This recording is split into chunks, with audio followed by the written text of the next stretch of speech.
Okay, so we have a quorum now. We do? Yes, we do. Thank you. So we have confirmed. So good evening, everyone. I'm Olivia Valentine, Chair of the South Bay COG, and I'm calling the meeting to order. Can we confirm posting of the agenda by the Torrance City Clerk? Well, the Torrance City Clerk posted the agenda today, but Hermosa Beach and Redondo Beach posted it yesterday. So we have plenty of postings. Yeah. Okay. So I'm very pleased to call this meeting to order. We're going to get a South Bay update on the coronavirus and new restrictions on restaurants. And I want to acknowledge and thank Supervisor Janice Hahn for coming tonight on such short notice. We are so happy that she could be with us, even for a short amount of time. I understand she has to leave early. I want to thank her for speaking up for restaurants and ask her for her analysis of what the situation is and what information the supervisors are using to make their regulations. So Janice, please go ahead. Okay, well, hi everybody. It's good to be with you. Last week, as you all know, our cases reached over 4,000 cases a day. And at that point, earlier, our health officer, Dr. Davis, had recommended that we completely close down outdoor dining. There was another supervisor, Catherine Bargan, and I really began asking some questions like, what data are you using? Can you, because first, let me start by saying there's a huge surge in coronavirus cases, okay? We're going in the wrong direction. Today, we reported 5,000 cases. So this is not good right now. This is probably the worst we've been. Our hospitalizations are up, and we're at like 85% of our hospital beds, and that's where we don't want to be. So we're a little nervous now that we might have to, our healthcare system might get overwhelmed. But nevertheless, I wanted to know, was the surge in cases, did it have anything to do with outdoor dining? And when they couldn't give me the data that connected that, I felt like the night before Thanksgiving was the wrong time to shut down our restaurants completely. Many of them, by the way, had bought food for Thanksgiving. Many of them had Thanksgiving reservations. And I really felt like laying people off, which every one of these restaurants had to lay off their employees, most of them, their wait staff at least, right before the holidays was going to be devastating to their personal income and economy, and certainly to our economy in the South Bay. So Catherine Bargan and I voted to keep them open. The other three supervisors felt like the numbers of cases were so dire that they supported doing anything we could, which was a drastic action in closing down our restaurants. Now, fast forward to today, Monday, and we are now going to implement a Safer at Home initiative, which includes keeping the restaurants shut for outdoor dining, plus a number of other restrictions. We're going to be banning all outdoor gatherings, actually all gatherings. Let me just speak honestly to all of you. The real problem that we're experiencing is people who just have not taken this seriously. We still have too many people that are not wearing masks, too many people that are not adhering to these large gathering bans. So tonight we're going to ban everybody getting together with anyone unless you live with them. That's how strict it's going to be come tonight. So now, to be honest with you, the discussion about reopening our restaurants is now unfortunately wrapped into this new dire warning of, okay, nobody can get together with anybody. So I'm concerned that we can reverse this restaurant ban in light of these new cases. So That's the big issue. So if there was any way we could begin to, you guys could help me message this, right? If you want your restaurants to reopen, if you want your businesses to reopen at higher capacity, if we want to get back to celebrating holidays with our families, then please take this seriously and adhere to the LA County's health order. That's the problem we're in right now. And that's honestly from my heart to you guys. Questions? So I have a question. Yeah. Did you ever get an answer to your question that you asked as to, did they ever provide you any data to justify that the outdoor dining was contributing to the spike of cases? So the only thing they're going to say, which is true, the riskiest activities that we are engaging in right now in the midst of this pandemic is anything we're doing without a mask. So clearly, dining, eating and drinking is without a mask. So let's just put that in a category of the most risky activities we can engage in. So the leap is we don't have direct evidence. We don't have direct link to outdoor dining, but let's assume if that's the riskiest activity, then people probably are spreading it by taking their mask off and eating and drinking. But honestly, that wasn't good enough for me last week, and I could not see fit to vote to shut down our restaurants again right before Thanksgiving. Thank you for taking that stand. I do have some questions. I'm going to call on Jackie first. Jackie Backrack. Yeah, I've been reading in the paper that you set aside $6 million, or you set aside $10 million. I can't figure it out. How do we 10? Okay. How do we help you with that and growing the size of that? And also, is it a very fast delivery system? Are people going to be able to access that rapidly? Yeah, thanks, Jackie. Yeah, that's the other thing I was saying. Gosh, if we're going to shut people down, we have got to give them some financial help. So this $10 million grants, you know, it's like everything else. We're going to try to streamline it. And you can help, you know, connect businesses to us, to my office. And we're going to make sure that that money gets out the door as quickly as possible. But while we're on this subject, Jackie, here's what we need. We need more money from the federal government to pay people to stay home. We need to pay people to stay home. We need to pay owners to shut down their businesses, and we need to pay their employees to stay home. And until that happens, it is a cruel choice that I have to make between the public's health and our economy. And to be honest with you, nothing's gonna work, in my opinion, until we have like a complete shutdown. But I can't support a complete shutdown unless we pay people to stay home. And one thing we need to start doing is switching our anger to Washington, D.C. And say, come on, you've got the money, compromise, give us a deal that we can pay people to stay home. Because here's the thing, these good, honest business people, right, through no fault of their own, that we have told them to shut down. I mean, the government that they live under has told them they can no longer operate in the way that they see fit to make the most money and to pay employees. No fault of their own. They did nothing wrong. And yet we've said, you have to shut down. That's just intolerable. And we need money to pay people to stay home. That's the only way this is going to work, to be honest with you. I have a question from Britt Huff. Hi, Janice. Good Hi, to Britt. see you. Thanks for joining us.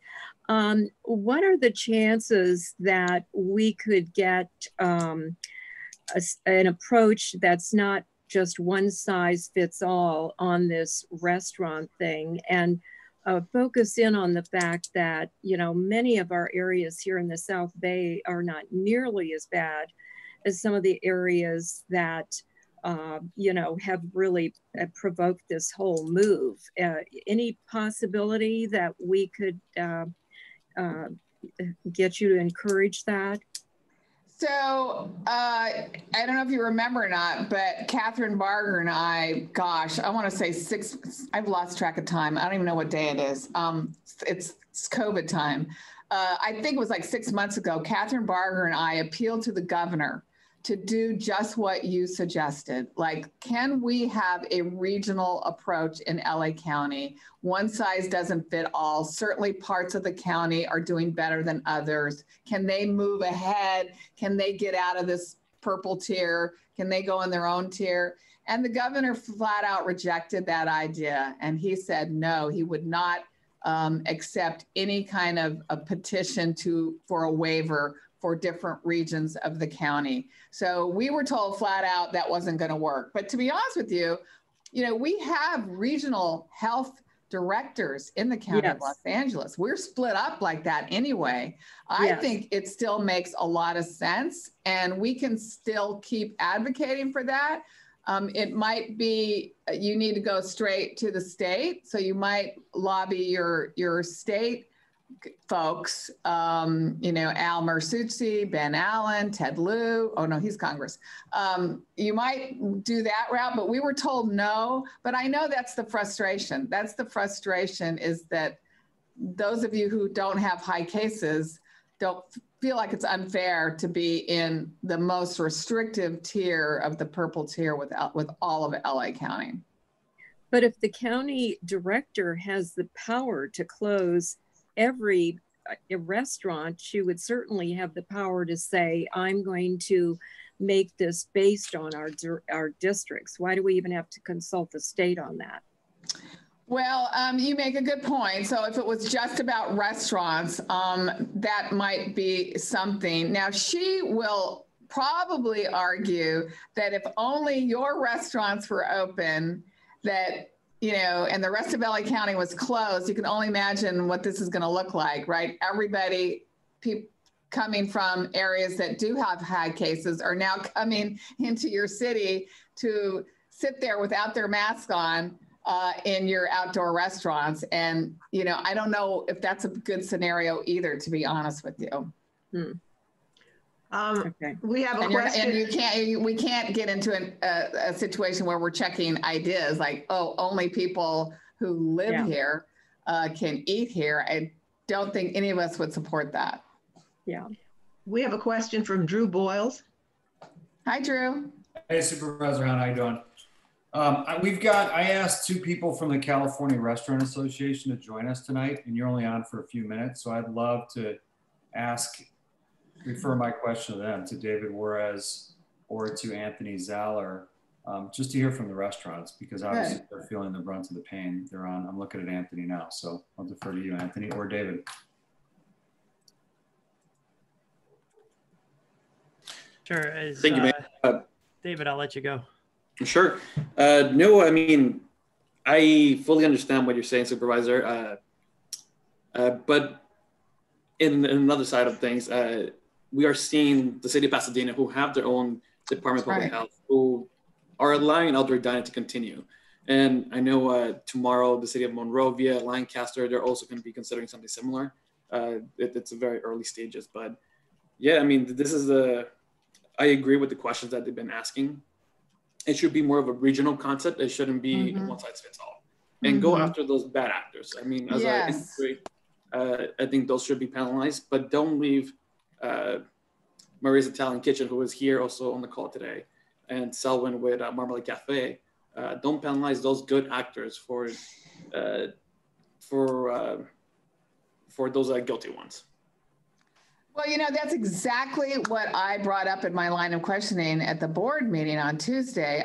Because I was told, I forget what percentage of the 31,000 restaurants were bad actors. I can't remember now, maybe 15%. And so 85% were complying, were acting properly. I said, why can't we just go after the bad actors? Like, let the good ones continue. Let's cite the bad ones. Let's help them get into compliance. And if they don't get in compliance, shut those restaurants down. But don't hurt the ones that are good. And again, I know that you know, I'm staying locally, so I live in San Pedro. So I've seen all my restaurants. They have invested so much money in this new outdoor infrastructure, like, you know, gazebos and fencing and heaters and plexiglass and plants. I mean, it's a whole new outdoor dining that they've invested in. So to think that you all have spent so much money doing the right thing, doing everything the county has asked. And then even, you know, 2 weeks ago, we said, okay, reduce 50% of your tables outdoors. So here's some poor guy that's got 6 tables. And now we say, okay, now you can only have 3. And then we shut him down completely. I felt it was really you know, a tough decision to make, particularly around the holidays. So I hear you. I couldn't convince my other 3 supervisors to agree with us on that one. So we lost 3-2 on that vote. But I think you're exactly right. Go after the bad actors, reward the good ones. I know there's a new board of supervisors that's going to be coming in. Yes, Holly Mitchell. Have you had a chance to speak to her and get her thoughts on this? I have not. And I think I spoke to a couple of COG members, and I said it would really be helpful to get the cities that she represents in the 2nd district to call her office and express your concern about this. I don't know how she would vote. I haven't been so bold, and it feels a little bit like violating the Brown Act, since, you know, it only takes 3 people to make a decision. I know how Catherine and I are going to vote, so I think it's a little gray area there for me to actually ask her how she feels about this. But you guys can. No, it's not. We have because you'd only be talking. What have you talked to Holly? I'll talk to Holly, but you want to talk to Catherine because you're not. I have talked to Catherine. Oh, okay. Well, then I'll do it. All right. I got no problem with that. I text them all the time. We have a question from George Chin. Thank you, Madam Chair. Thank you, Supervisor Hahn, for joining us today. I have another idea, but there's some similar process thinking, because back in May, I had a call into Dr. Ferrer's weekly off call about getting the waiver. And the argument was also, people from other cities will come to the city that's open. Right. And it sounds like a good argument, but I take that's not a valid argument, because if you look at the data, I'm going to say, we have people from all over our neighboring cities visiting the Torrance Costco. And as long as the businesses are vigilant and disciplined, exercising their mask restrictions, it still keeps a number in check. So that argument about other people coming in sounds good on the surface, but I believe the data does not back that up. Mm-hmm. Secondly, I'm looking at data here. I know what Pasadena has done. They have 100. I believe the number that we should really be looking at in making these decisions and possibly regional waiver is looking at the death count as opposed to case rates. Because at the end of the day, what we're really trying to prevent is people from dying.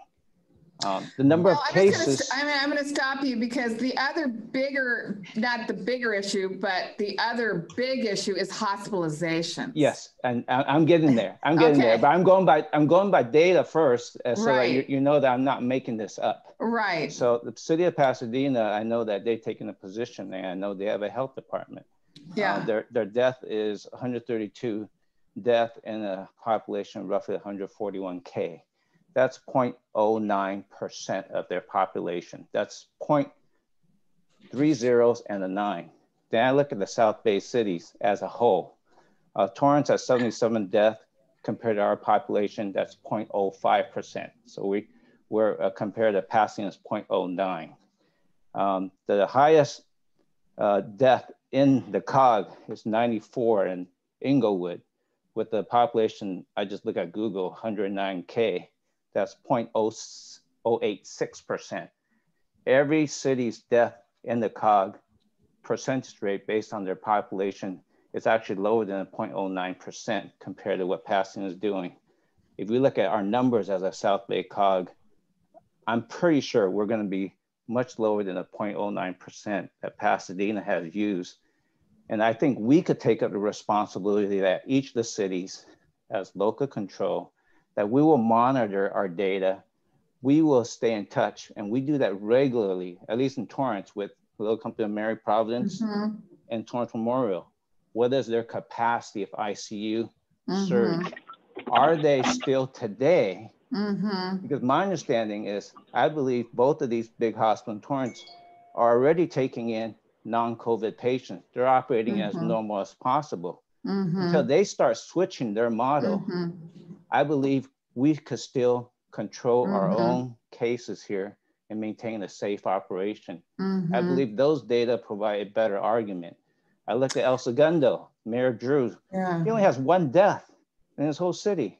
There's really no reason. You know, I mean, I hear you, but we have less deaths today because we know more about this virus and we have better therapeutic drugs to treat this. So we really, deaths are terrible, but honestly, it's hospitalizations, it's overwhelming our healthcare providers. I think I just saw Christian Horvath put something up that said ICU beds are at full capacity today in your area. So, I mean, to be honest with you, Dr. Farrar is talking about doing field hospitals maybe, or bringing in more doctors. We may see the Mercy ship show back up in San Pedro.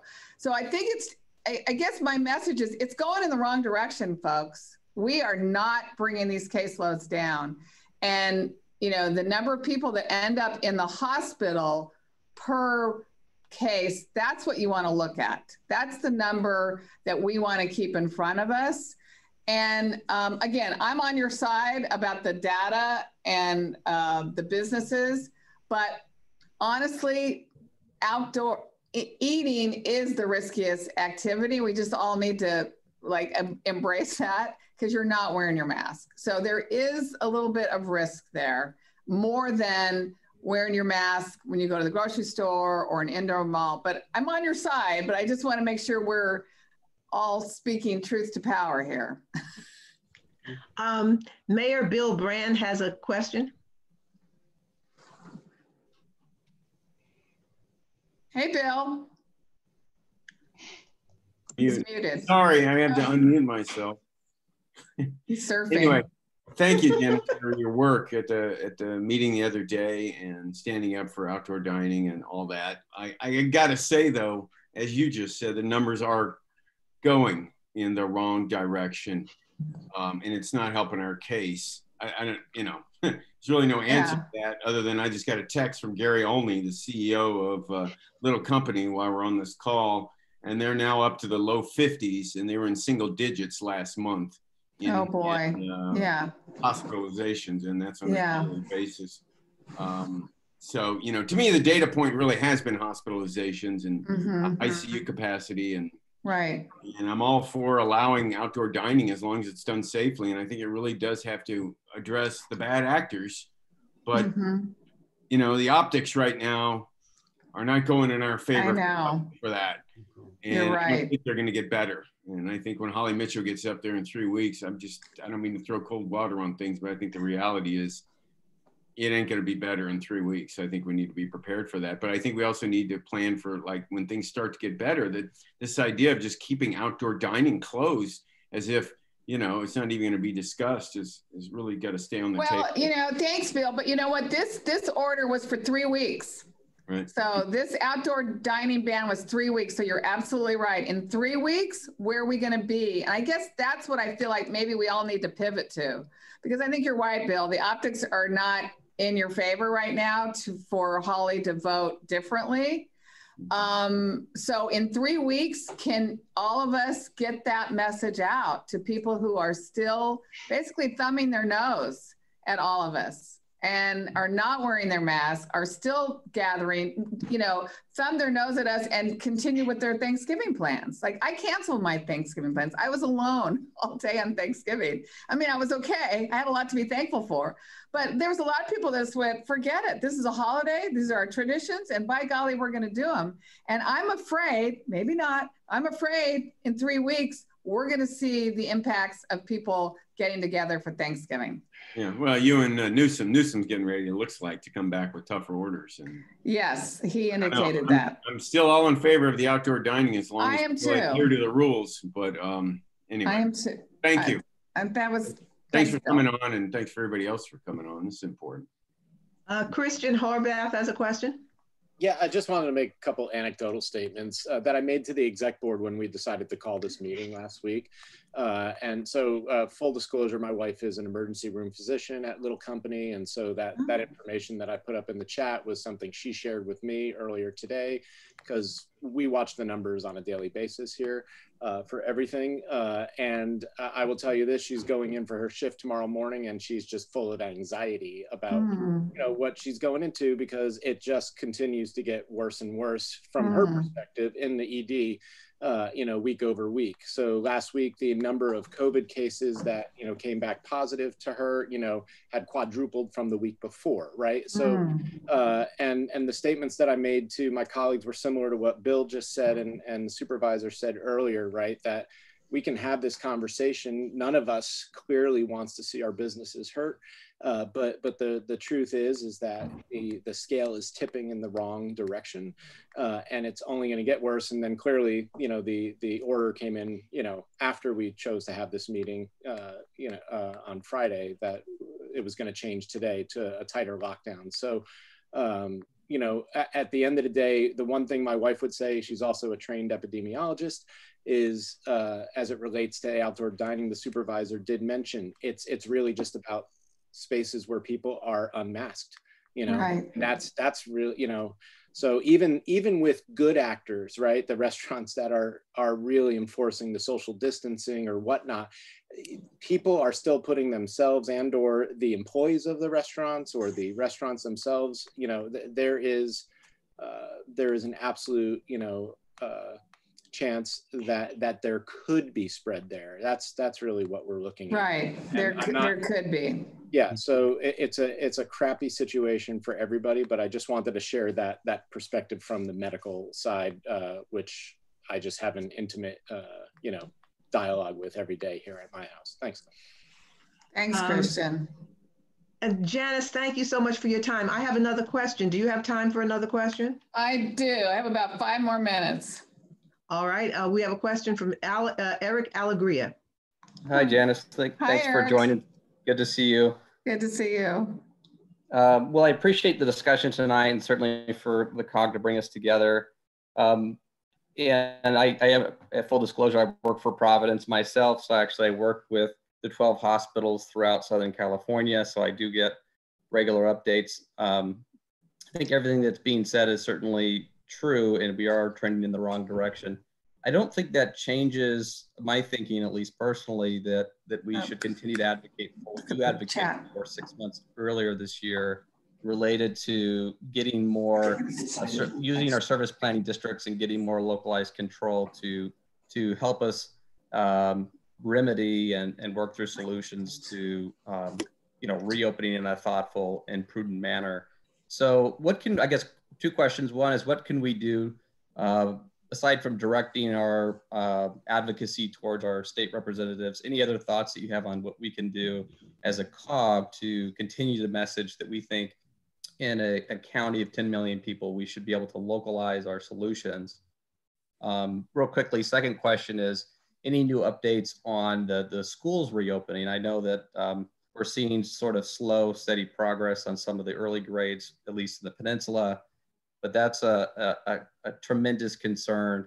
And as you expressed related to the data, I don't know that I've seen data personally that persuades me that the shutdown of the schools, especially the earlier grades, is something that we should continue for a sustained period of time. So any updates on that front? Yeah, so I'll start with the schools, because I think that's the main thing for all of us. We want our kids back at school, and that tries to be my priority. When I look at everything else, I'm like, we need to get our kids back to school. So currently, all of our schools can open from TK through second grade.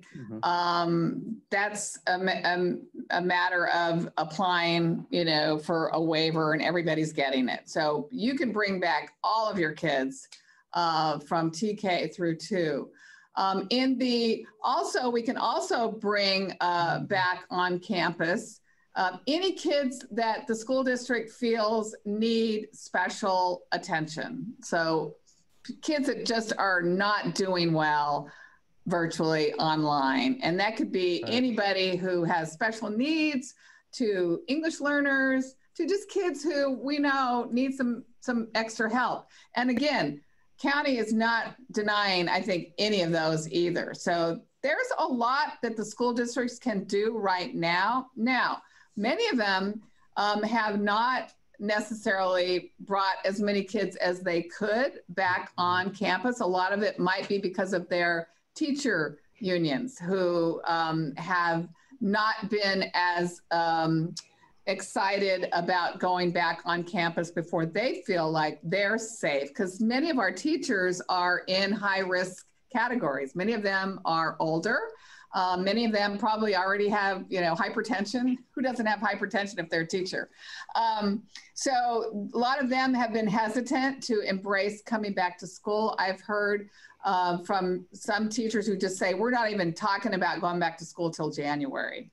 So it's not really the county's restrictions that are keeping your schools from reopening. There's probably a lot of other factors, but just know that many of schools are taking advantage of this TK through 2, bringing these kids back on, and many of them are taking advantage of the kids that just need extra help and on-campus learning. So that's schools. But let me just tell you, when we've been talking about these safer at home orders, and we've always kind of been talking about all schools bringing all kids back, maybe January, Dr. Ferrer has always said, unless there's a safer at home order in place.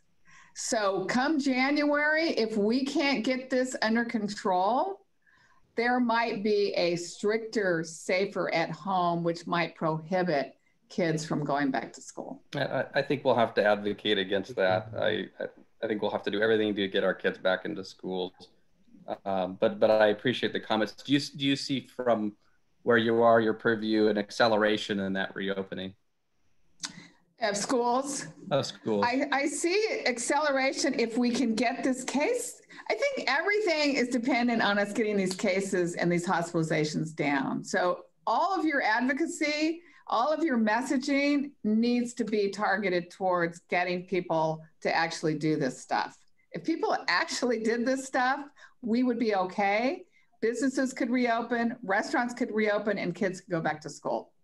But the majority of these cases are being driven by people who are getting together with folks that they don't live with. And that's really, when you think about it, think about who you live with. And if you're getting together with people that you don't live with, then you're violating the health order. Even casually, you think, oh, I'm just gonna have a few friends over. Oh, I'm just gonna, that's what's happening. And that just multiply that by the millions of people that live in LA County. And that's our problem. So part of me just wants everybody to start just focusing on that message. And then all this stuff will fall into place. Then we can open schools, then we can open restaurants, then we can open businesses. But until that happens, our cases are just going in the wrong direction, sadly. I appreciate the feedback. Okay, so I see James Butts waving. Yeah, Mayor Butts, are you waving? I like my mayor, Jim Butts. That's my lady right there. Yep. So check this out, you guys. First of all, I love Dr. Ferrer. I think she's wonderful. But here's the big problem with this whole thing. Because she represents the county. The county is the unincorporated areas, and it's 88 individual cities. Mm-hmm. her orders are going to be based upon the global set of numbers. Okay. Her behaviors and sense of urgency as it relates to the operation of businesses is based upon the county, which has a monstrous set of resources compared to individual cities. So then you take these cities in the South Bay, and many of them are so dependent upon sales tax revenues and dining for, you know, the Manhattan beaches and the Hermosa beaches is a big deal. And so there's no way that one county health officer, as wonderful as she is, can have the sensitivity to the fact that she could be driving wholesale business people out of business, never to return. Okay? And so these individual businesses in the South Bay are going to feel a greater sense of urgency to structure their outdoor dining so that people are protected. It's not fair that they get swept up in this global thing for the county. And just like you said, all these stupid people that on Thanksgiving went running around, that's where the problem is. But if you can let the churches do whatever they want and not allow business people that can be irrevocably harmed not do the best they can, that's not right. So then, well, all these restaurants should have a prayer service before they open. And that's good. And so the solution, you guys, is that the South Bay should get together and fund a county health department.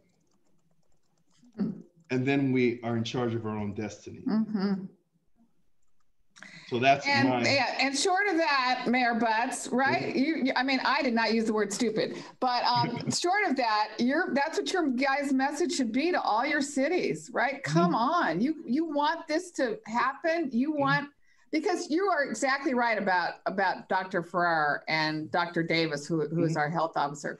They are not worried about the economy. That they're about public health. That's what they got their degrees in. That's what one of them is a doctor in. It's public health. That they're not the economists. And so you're exactly right. They make decisions based on one thing, the public's health. They're looking to protect the public health, protect them from getting sick, going to the hospital, and dying. That's it. I try to temper that with what I know is the mental health. People are suffering mental health issues because of what's happening, the fiscal health of people. And you're right, Jim, there are places that are never going to open again. And I feel like maybe this last thing that we did might be the last nail in the coffin of some of these restaurants. They're not going to survive. Which is why, again, short of the sales tax revenue, which I realize you rely on, we still need to pay these people. If the government is going to not allow them to operate, we should pay them to stay home. And until then, or until the vaccine, we're in dark times right now. We're in dark times. So anyway, Janice, do you have more time? Because I gotta go. Okay. Yeah, so thank you guys. Do whatever you guys want to do in terms of advocacy and in terms of joining together, in terms of having a message. That's your right to express your voice. I felt like I voted last week like you guys would have voted if you had been sitting in my chair for the County Board of Supervisors by saying, no, keep our restaurants open. So I try to hear you, I try to listen to you, and more importantly, I try to represent you on every vote that I take. We appreciate you. We appreciate yes, we do. You so much. Very much. All right. Thanks, everybody. Thank you. Thank you, Janice. Take care. Janice. See you later. All right, so now we have the Beach Cities Health District COVID-19 health update for the South Bay, and presentation by Tom Bacali, CEO, and Jacqueline Sun, Senior Policy Analyst. Good evening. My name is Tom Backley, and I'm CEO of the Beach Cities Health District. Jackie, did you want to kick anything off, or you want us to jump right in? No, I think jump right in. It was suggested to me that the Beach Cities Health District has done a lot of work on the South Bay's COVID situation, and that this would be a good presentation for this evening. So take it away, Tom. Great, thank you. And I know many of you, I was city manager in Hermosa Beach for 4 years. I've been with the health district. We're a special service district, so we're a public agency, and we focus on preventative health and community health for the 3 beach cities of Manhattan, Redondo, and Hermosa. However, we also provide a lot of services to the region, and we have some data specific to the South Bay. As many of you know, I was in local government for 28 years, city manager for 10 in Park City and 4 in Hermosa Beach. And I spent some time in Pasadena. And so I was obviously listening to Mayor Butts' comments about the health department. And so I have some experience with that. And we have some slides regarding health departments. So we're gonna go fairly quickly so that we can get your questions answered and get a dialogue going. Jacqueline Sun, who's our senior policy analyst, is gonna walk us through some of the data specific to the South Bay. And then I'll talk a little bit about some of the regulations and health departments. Great, thank you so much, Tom, and thank you so much for having us. It's an honor and a pleasure to be able to present some of the data that we've been tracking, not only at the county level, but at the local level, at the beach cities, as well as the South Bay. I wanted to just start off with a situational update on where we are with COVID-19, some of the data nationwide with 13.5 million cases and 267,000 deaths, and an average of 162,000 new cases in the past 7 days in the US. As we all are familiar, there's currently a surge that's going on. The data that you're seeing in front of you is updated from yesterday. Some of the new data from the county was just released prior to this meeting. So today there's an additional 5,150 cases. That brings us over 400,000 cases in LA County and an additional 7 deaths. You see here, we track some of the data in the beach cities by cases and deaths, but I want to just draw attention to the 2 charts here, the average daily new cases and the average daily reported deaths in the past 7 days, where we see this tremendous increase in cases at a really rapid pace that we haven't really seen even in the surge back in July. And while we were steadily seeing a decrease in deaths, we are also seeing, along with our increase of cases, an increase of deaths that's being reflected here as well. So I just wanted to, I know that the supervisor was talking about hospitalization, how important of a metric that is. I just wanted to show how quickly we have escalated our hospitalizations in LA County. This is also reflected across the state, where today at the governor's briefing, he indicated that across California, hospitalizations have increased 89% in the past 14 days. ICU admissions have increased 67%. Some of these projections that the governor was outlining today showed ICU beds exceeding capacity in Southern California by mid to late December. So it's pretty alarming, the rate at which we're seeing these hospitalizations. And similarly, just a comparison of where we are today or yesterday and where we were a month ago. I like to do some of these charts just to see a snapshot in time and how we compare. So our daily new cases, increase of 182%. I mean, this is pretty dramatic spike in cases, and hospitalizations in the past month have increased 162%. Deaths have increased 71%. The positivity rate has increased 170%. You may be familiar with the testing site that the Beach Cities Health District is operating on behalf of LA County at our campus, where our test positivity is a little lower, but it's also increased 33% in the past month as well. So this may be a chart that you're familiar with, and the picture of the state that you're familiar with. It's in alignment with the governor's blueprint for a safer economy, where just a couple of months or a couple of weeks ago, we were trying to get below 7 cases per 100,000 so that we can move into the red tier. Today, as of this weekend, our adjusted daily case rate is 19.4. Last week, we were at 16.8. And you see our positivity rate has increased to 6.8%. And now we have 51 counties in California that are in tier 1, which is the most restrictive tier. That's 99% of Californians. And just today with the governor's press briefing, as Supervisor Hahn was alluding to, there may be, the governor indicated that if we can't get a control on the surge, there may be additional safer home orders for these tier 1 counties. So we're keeping a close track on what that might look like.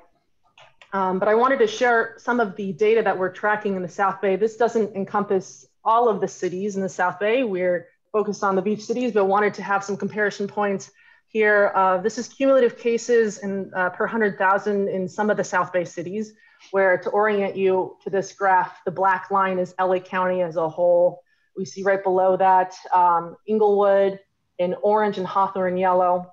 And then we see Hermosa in green, Manhattan in red, Torrance in gray, Redondo Beach in blue, El Segundo in purple.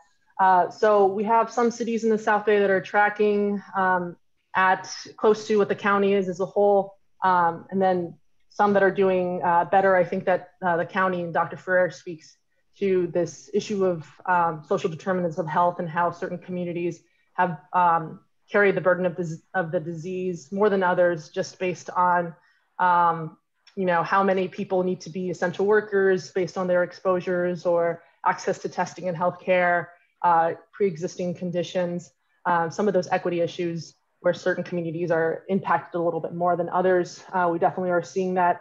And this chart is the cumulative cases per 100,000, and this admittedly a busier chart is more of a snapshot of what's going on now. So instead of the cumulative cases, this is the daily new case rate per 100,000, the past 7-day average. Gives you a more accurate representation of what has been going on instead of just tracking the cumulative cases. We started tracking this metric after the state set their guidelines for reopening, and we were trying to hit less than 7 cases, daily cases per 100,000. So we wanted to see where the South Bay cities were tracking relative to the rest of the counties. So the rest of the counties, the county as a whole is in this black line, and similar to this trends that we saw where we have certain communities at or above what the county is, and others a little lower. But you'll see just about a month ago how the case rates were really compacted and really relatively close to one another. And we've seen since a little bit of an explosion, obviously all across the county.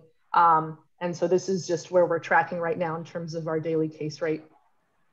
And I think I'm going to turn it over to Tom now to talk about some of the restrictions that the supervisor was mentioning that have gone into effect or are going into effect today, as well as some of the restrictions that have come down from the state level. Yeah, I'll go quickly through these because these were already talked about today. So this is in-person dining at restaurants, breweries, and wineries is prohibited for a minimum of 3 weeks starting November 25th. Takeout and drive-through are allowed. Non-essential businesses and personal gatherings prohibited between 10 p.m. and 5 a.m. There is the LA County targeted safer at home effective November 3rd through December 20th. Schools and day camps remain open. Again, gatherings with individuals not in your household are prohibited except for church services and protests. And then closing non-essential business activities, so playgrounds are to be closed with the exception to playgrounds at childcare and schools, and card rooms are to be closed. So these are just some of the restrictions that have come down here lately. Again, what has happened is that the percentage of being open has been adjusted. So essential retail is now down to 35% maximum occupancy. You can read these, I won't do the PowerPoint karaoke, but basically what's happening is the percentages are being reduced from what was previously allowed. So there's been questions regarding outdoor dining and exactly what is the risk of outdoor dining. We heard Supervisor Hahn talk a little bit about that. The risk coming from LA County is that because people are not wearing a face mask, they can be mixing or mingling with people outside of their household. And so that is the concern. I think they would tell you that when the numbers aren't spiking as hard as they are right now, that was a risk they were sort of willing to live with. They, on a narrow vote, have decided not to do that as far as closing outdoor dining, as we know. And then we have seen outbreaks in food facilities. This is across LA County. Now, these aren't just restaurants, we need to be clear. These are food facilities, bottling plants, and food processing. So this is a broad category, of course, but they are seeing a spike there, large increase of 200%. We're going to talk a little bit more about Pasadena in a moment, but we've been keeping an eye on Pasadena. As you may know, they have their own health department, as does Long Beach, Berkeley, and Vernon are cities that have their own health departments in the state. In Pasadena, inspections were showing that roughly 2/3 of their restaurants were not in compliance with protocols. And so they've doubled down on enforcement, and 5 restaurants were shut down on Friday. As some of you know, at the Health District, we've done a lot of work with the Chambers of Commerce, not just the 3 cities, but El Segundo and Palos Verdes have also participated with us in really trying to get the message out about consumer confidence. Because at the end of the day, I happen to believe that this is going to come down to consumer confidence and whether people feel comfortable coming back to a place, even if it's opened. I think that people, what we're seeing from information from what's called the JIC, which is the Joint Information Center, it fluctuates, as the supervisor was talking about, between safety and economy. Early on, we heard a lot about safety and health safety, and then we heard a lot about the economy right before the openings in May and June. Then that flashed back to concerns about safety when we had the spike in July and August.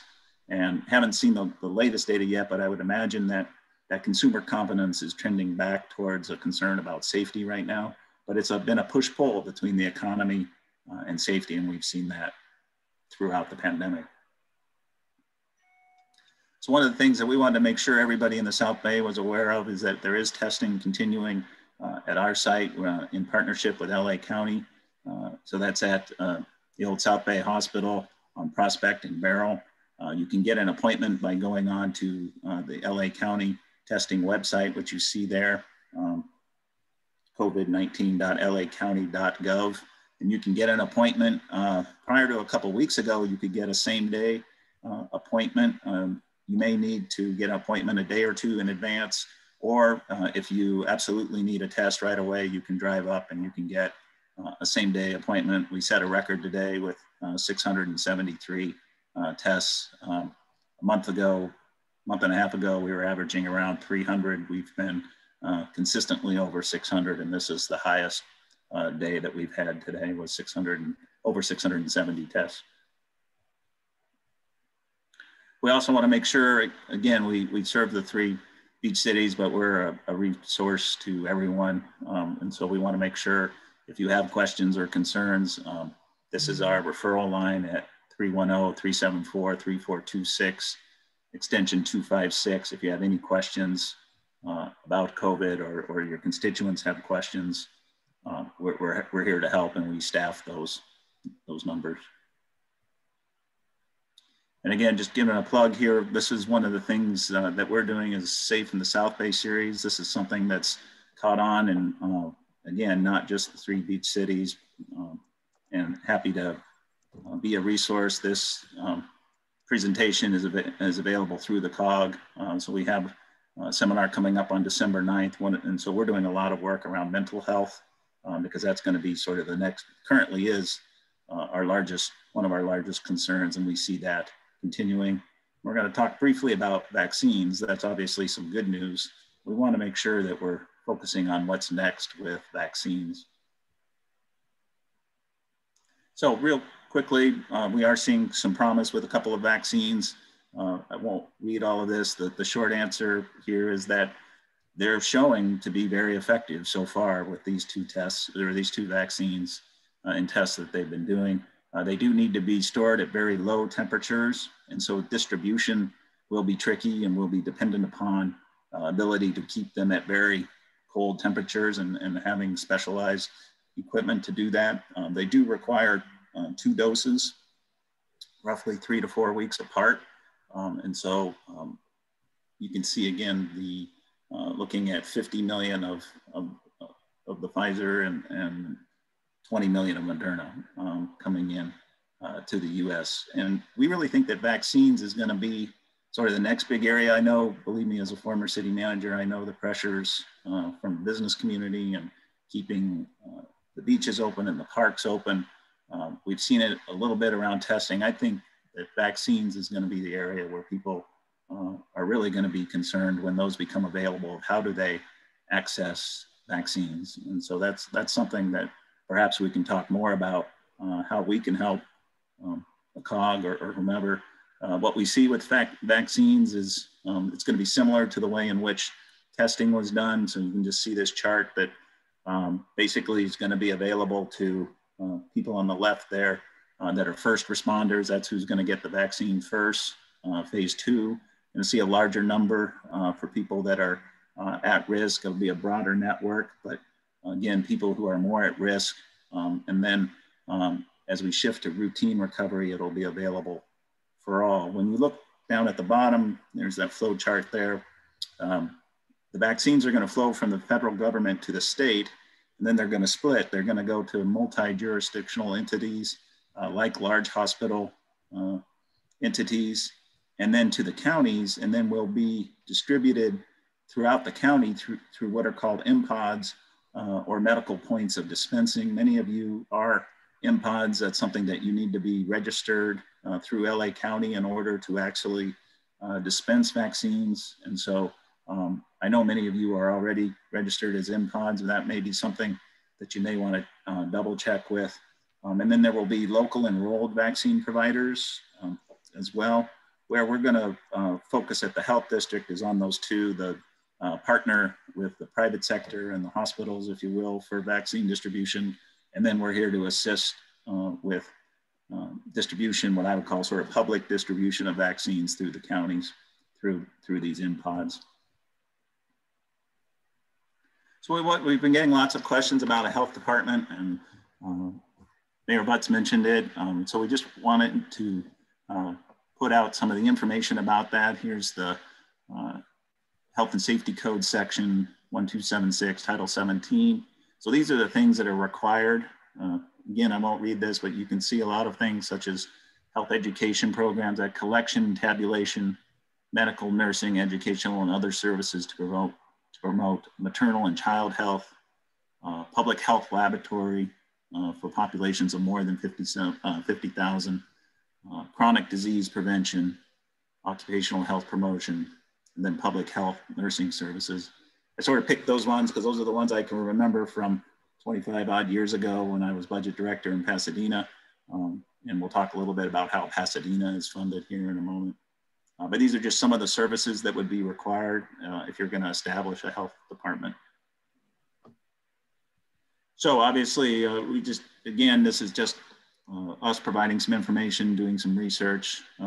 We've heard some of the arguments, obviously, for establishing a health department is that you get to build programs tailored to the community and create targeted interventions. I think that's what's happened with our health district around preventative health and community health in the 3 beach cities. That's something we do a lot of with messaging and information outreach. Allows you to basically create your own budgets and issue health orders. You can establish taxes and fees for public health. Again, just think of it as creating a new department, and we'll show you some of the budgets from some of the cities. Arguments against, we heard some of those sort of cons, if you will, is that you're potentially creating duplicative administration from other public health services. You may have some difficulty managing cross-jurisdictional disease investigations. And then you may transfer financial responsibility for public health services from the county tax base. And so that may be something that could impact the county as well. So those are just some quick pros and cons. A quick question. Yes. Could we, as a group, as a South Bay group, do this as this jurisdiction? We're much smaller than the county, so why couldn't we combine together to fund our own so that we'd have more control of our destiny in the future? Right. that's something that could be looked at, and we're doing more research on that. We've started research with our legal counsel on what that would look like as far as authority and how you would come together as cities. So, Mayor, that is something that we're looking at. And again, you would have that authority, but let's look a little bit at that authority and kind of what's happened before. And so we'll talk a little bit about what that authority looks like. So here are budgets. You can see 900 million for LA County Department of Public Health. Long Beach is about 117 million, and Pasadena is at about 15.2 million. And so these are the programs that they're providing, or the different departments that they have. You can see there are some that match, but they really are tailored to the individual community. And I know from Pasadena, it was definitely tailored towards maternal, child, and adolescent health. That was definitely something that we focused on as a health need in Pasadena. You can see all the other departments or services or functions that you would see in a typical health department.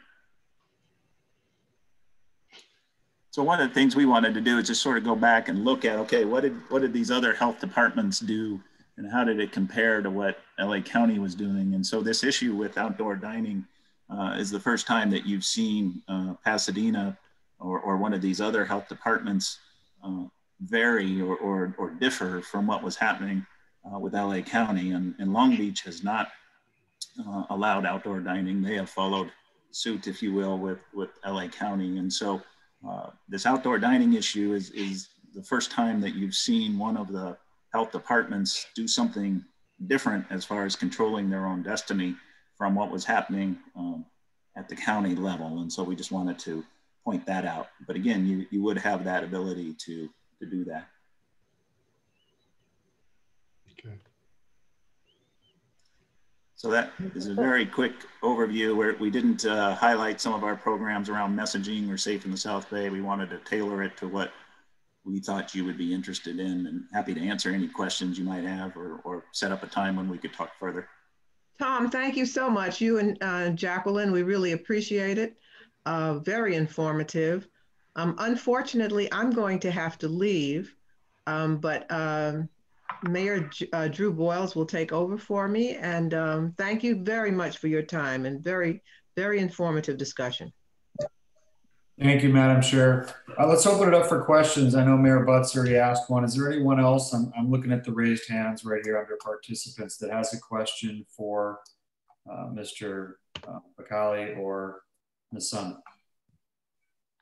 Aurelio Matucci has a question. Okay, thank you.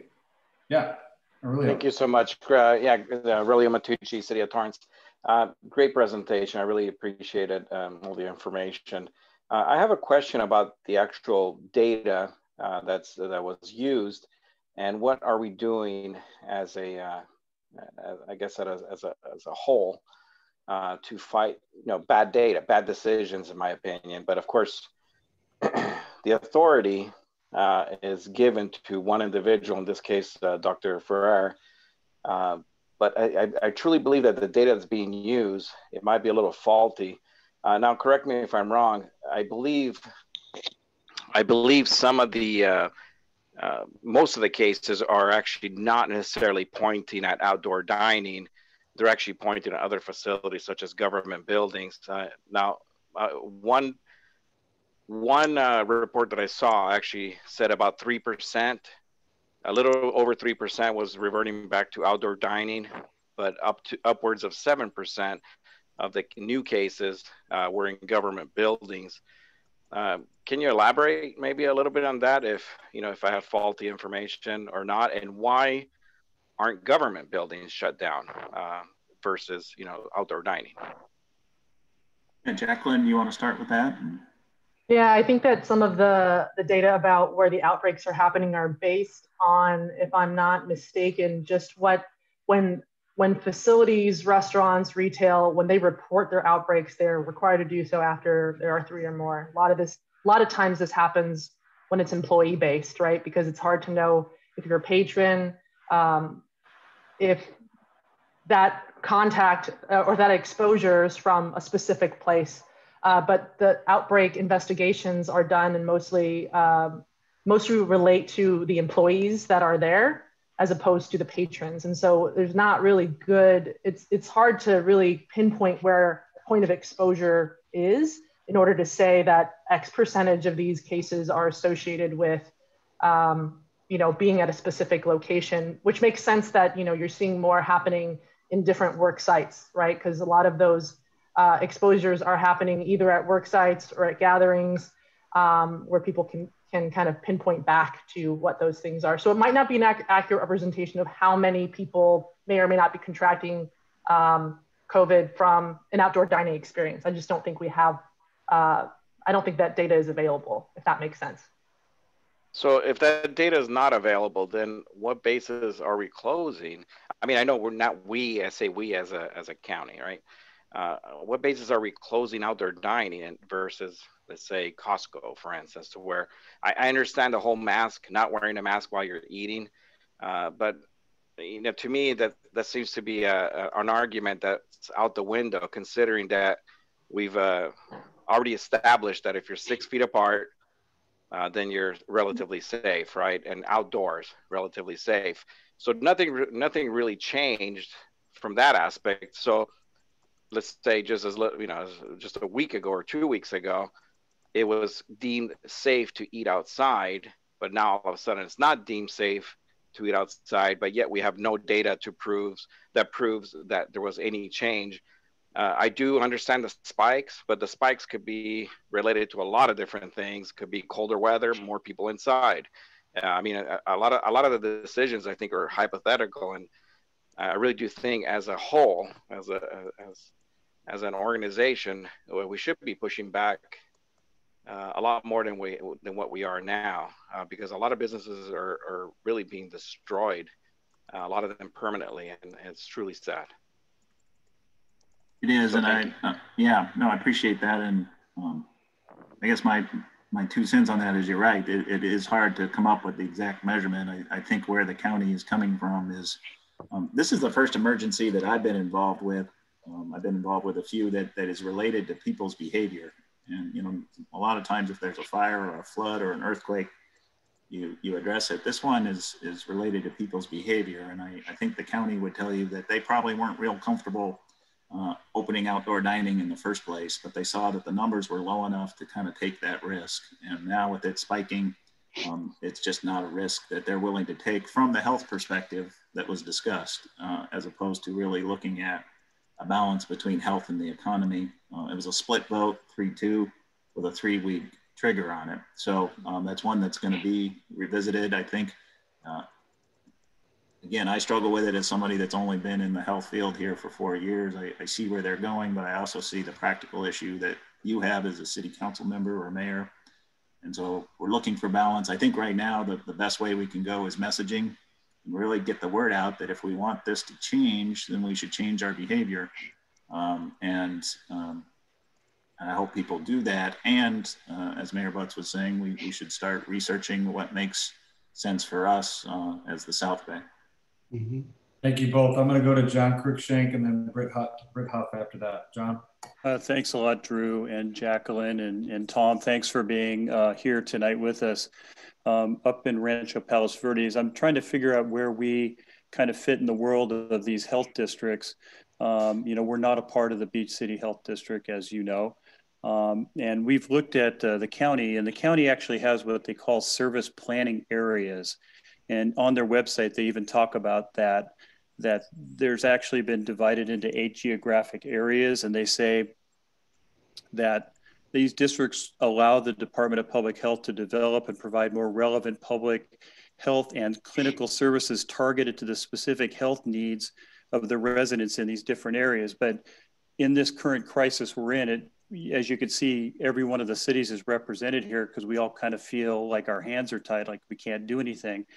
And what Mayor Butts said really resonates with me, that, there's some downstream repercussions here that we have no idea, and we're not going to see them until next year and 2 years and 5 years as businesses start moving out of LA County because they don't want to put themselves in this situation in the future. And they're going to move to a place where they have more freedom to be able to operate safely without being locked down with 10 million people in LA County. And so that's where we get frustrated. So I guess my question to you is, either one of you, where would a city like Rancho Palos Verdes or any of the cities on the peninsula fit? Would we be better to try to push the county to utilize these special districts with the county, or would it be better to join with the rest of the South Bay and maybe become part of the Beach Cities Health District as our own health department is really my question. So.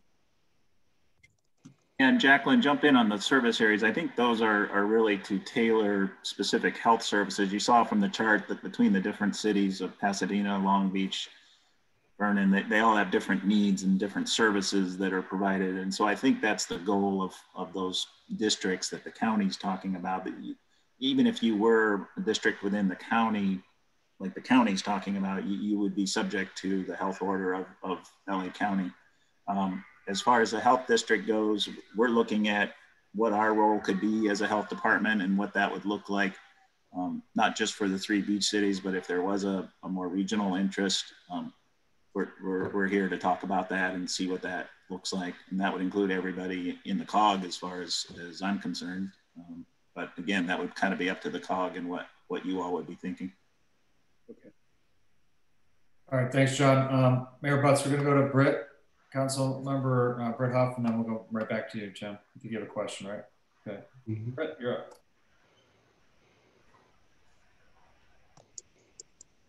You're muted, Britt. You're muted. There we go. Hi, Tom. Good to see you again. Thanks for joining us. Since your area of expertise is in the health district, I wanted to circle back to your discussion about the vaccine, which of course would greatly enhance our situation here. And I was pleased to see that the AstraZeneca vaccine does not require the kind of cold temperatures that the other two do, and that in England they have now proved that. And I think our hope is that the FDA does that for it here too, although, they certainly got lost in the pack when they had to stop the study, when they had a situation there. But would that be something, we have the local study here at the Lundquist Institute with the AstraZeneca. Would the beach cities be involved in possibly distributing something like that if the AstraZeneca study was completed? And Jacqueline's been following the different types of vaccines, so she can talk about that vaccine versus the others. And yes, we're positioning ourselves to work again with the hospital providers, the health providers, as well as cities that have medical points of dispensary or MPODs. And so we would be a resource to assist with that. And that may be something that this group might want to think about. I think a health department formation is going to take a little while. And what I think the more immediate sort of issue is going to be vaccines and distribution. And so you all may want to think about talking about that and coming together on what does vaccine distribution looks like. Again, I don't want to project, but I think that's going to be a very large issue for everybody. And and if that's something that the COG could get out in front of with our help, love to do that, as well as talk about the health department, of course. Jacqueline, do you have anything to add about the different types of vaccines? Or? Yeah, I'll just add that it's really a light at the end of the tunnel that we're seeing so many of these. The Moderna vaccine just applied for their FDA emergency use authorization today. I think that the AstraZeneca is just a little, like you said, because of the delay, a little behind in the US. In terms of the distribution of all the vaccines that become FDA approved, there's a very robust and complex plan of distribution when, if you can imagine, probably going to be multiple vaccines distributed all at the same time, right? And especially if a majority of them need to have 2 doses, keeping track of which dose when, and maybe for the ultra low temps, for the Pfizer ones, you need to, those are better suited for hospital systems that have those types of ultra low temp coolers, as opposed to more rural or places with less access. Maybe it's better suited for the AstraZeneca. But I think that lot is changing very quickly.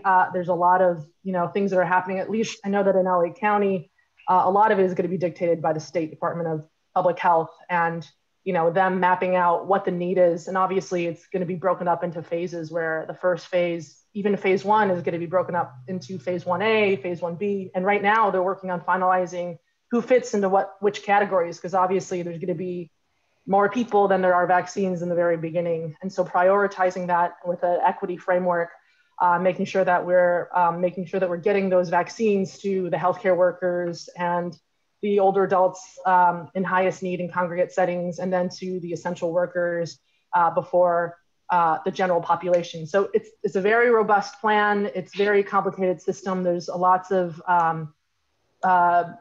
factors in terms of the distribution, and it's all stuff that we're tracking really closely to see how we can support the South Bay community to make sure that when it's available and it's safe, not only are we distributing the accurate information, because there is some vaccine hesitancy, people are saying, I don't want to be the first one out there, they don't want to be the guinea pig, but making sure that we're following the science and we're following the facts and getting the right information out there, in addition to working with the state, the county and private providers on how we get it out to the community. Okay, thank you. Got one more question. Jim, back to you. And then George and Frank, I just saw your hands went up. Is it relevant for this particular question, Frank and George, or can you wait? Frank saying no, it's not. George, how about you? Is it based on the topic matter? Yes, it is. Okay, if we can make it quick. So Jim, first to you then, please. Okay, so Tom, real quick question. So if you set up a health entity specifically tailored to the issues where we get crushed when elected officials that make decisions on a much broader scale crush us, would you necessarily have to spend that kind of money to have a health department that focused on dining and retail and leave the rest to the county? I'm not talking about setting up anything that's going to cost, $15 million. I'm talking about something that we can, as a group, fund, which is tailored to our specific scenarios in this region, so that we don't get swept up in the behaviors of the county. Yeah, I think we'd have to look at that. I think, Mayor, you're going to see a minimum requirement as far as services that would need to be met. And so I think, and that may be substantial and it's going to be broader than the areas you mentioned, but we can certainly research that and we can add that to what our lawyer's already looking at. So that's a long way of saying I don't know, but we can sure look at it. But I think we're going to hear that it's going to need to be broader to meet basic minimum requirements. Okay. But we'll take a look at it. That's a good idea to look at just what I would call sort of the economic side. So we can look at that. I wrote that down, Jim, as an action item. That's a good to follow up on. Okay, we're going to go to George, Councilmember Chen, and then Frank. You said yours could wait till later because we're going to have the Restaurant Association next. Is that right or no? Frank. Yeah, we're going to go to George then. George, okay, take it away. Thank you. Yeah, mine was similar. I think just maybe two months ago, I think we brought up the health department issue, interest, no interest. In this case, maybe the numbers scared the rest of the COG away. And I was wondering, because with the vaccine coming out in 6 months, this issue may be very different. Is there any way we could do a quick task force type of a 6-month health department where you can make decisions such as within the South Bay COG, small business restaurants, we can make our own decision and then we come back within 3 months, 6 months and revisit, do we continue with this so that we can make immediate decisions? Because if it's going to take a long time, it may not, it may not be an issue 6 months from now. Thanks, George. Jackie, these sounds like items potentially for the steering committee. Is that how you're taking it down as well? Yes, yes. Okay. Thank you. Okay, Frank, is yours relevant to what was just discussed? Drew, thank you. Yes, first, I'm sorry. I just got here and I was just finishing class. So but I'm not privy to what you discussed, but what I heard Jim say resonates with me because I just recently wrote a letter about this topic at the request of not only some of our restaurants who are certainly dying and some will not return for sure. But I've also written on the basis of science and data that everybody keeps telling me we should follow. The science and data does not support what we're being told. And I wrote about that and I used the county numbers and perhaps later Jackie can distribute the letter that I wrote if she hasn't done so. But I think that what is important to realize is that one person is making decisions for the size of a county that is Rhode Island and Delaware combined, and larger than most countries in Europe, and larger in population than 41 individual states in the Union. So this, I can go on with all of this, but I'm asking all of you, how long are we gonna take this? Go ahead, Frank. I'm tired of it. And if we're not going to represent the 47 mouths that one of my restaurants in my community feeds, and this guy can retire and can close up shop and make more money doing so, the reality is that he's working for his servers, the people in his kitchen, all of them rely on him. Do they give a damn about these 47 people is my question. On the basis of what do they give a damn about these people? I'm really fed up with all of the politics of this, to be honest with you, and I don't care who is saying what. And I challenge all of you, I've been doing this for 17 years. And all I know is that to move mountains sometimes, you really have to be angry and you need to do something very provocative. And as far as I'm concerned, I'm done with this. Let's represent the people that elect us. Let's, whether it's the county, if it's Ferrer that's standing in the way, let's fire Ferrer as far as I'm concerned. I mean, I'm done with this. This is getting really ridiculous. Either we care about the people that elect us or we don't. So let's follow the science. Let's follow every data point that we have. My letter attaches or goes through every data point that is in the South Bay. I've charted, you have charts, all of the points. I'm sorry, Jim, I may not have Inglewood in there, but I do have most of the South Bay cities that are in there. We have hospital information, etc. I know there may be anecdotal information. I am just following the science and the data, and nothing tells me that we are with the same of the remaining 9 million people in the county of Los Angeles. So really, let's act on this, everybody. I mean, let's not just let go. We can't let go. Okay, thank you, Councilmember Zernian. So Jim, we gotta go on to California Restaurant Association. All right. We're gonna have time, but I want to be respect their time because David and Anthony invitation on here. They're going to present on the Restaurant Association. I asked these gentlemen to be on. I had a good call with them late last week, so I'll just turn it over to you guys. Thank you, Mayor. I'll keep my comments short. I know the board supervisor, she mentioned a lot of the items that I was going to speak on today, but I do want to provide a little bit of context of what's been going on in the restaurant industry since March. So pre-pandemic, back early March, we had about 90,000 restaurants in the state of California and 1.4 restaurant workers employed. You fast forward to July, at the peak of our last surge, those numbers dropped. Out of the 1.4 million restaurant workers, approximately a million of them were unemployed. And about 26,000 restaurants were either permanently or temporarily closed. That's about 30%. So these numbers are huge. They're staggering. And this is when the Paycheck Protection Program was in place. So a lot of the restaurants were able to hibernate. So now you remove the outdoor dining aspect of it without any real stimulus package to help these restaurants survive during this time. And you're looking at higher numbers of unemployment and higher numbers of restaurant closures in the county.